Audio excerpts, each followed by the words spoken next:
1492 schema का अंत, वैश्विक इतिहास का एक नया पुनर्लेखन।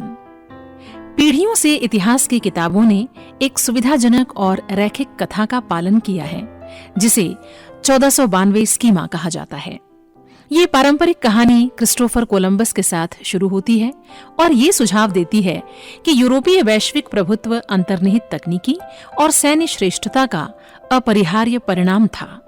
ये एक गतिशील पश्चिम की तस्वीर पेश करती है, जो बंदूक, कीटाणु और स्टील के दम पर एक स्थिर पूर्व पर हावी हो गया।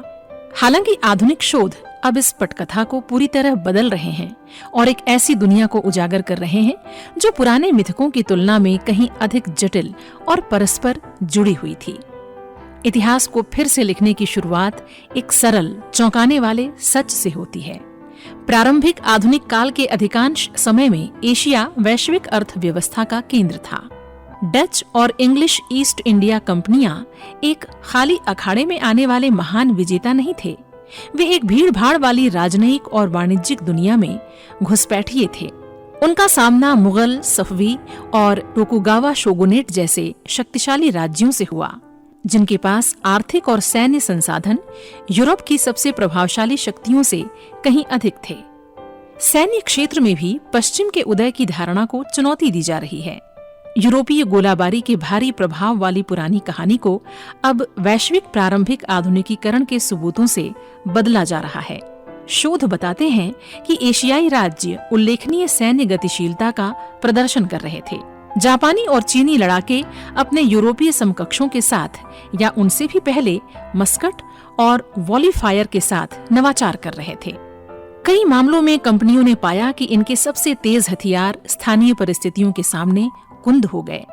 उदाहरण के लिए, वीओसी को ताइवान में ज़ेंग परिवार द्वारा बाहर निकाल दिया गया, जो एक ऐसा एशियाई संगठन था जिसका राजस्व पूरी वीओसी से अधिक था। एक ऐतिहासिक पुनर्लेखन में सबसे महत्वपूर्ण बदलाव इंटरैक्टिव डोमिनेंस की अवधारणा है। विद्वानों का अब तर्क है कि एशिया में यूरोपीय सफलता केवल जीत से नहीं, बल्कि मौजूदा एशियाई संरचनाओं के साथ निरंतर अनुकूलन और तालमेल से प्राप्त हुई थी। कंपनियां जमीन पर कमजोर थीं और उन्होंने स्थानीय दलालों और भाड़े के सैनिकों पर भारी निर्भरता के साथ काम किया। ये अंतर संस्कृति को अपनाने की एक पारस्परिक आदत थी।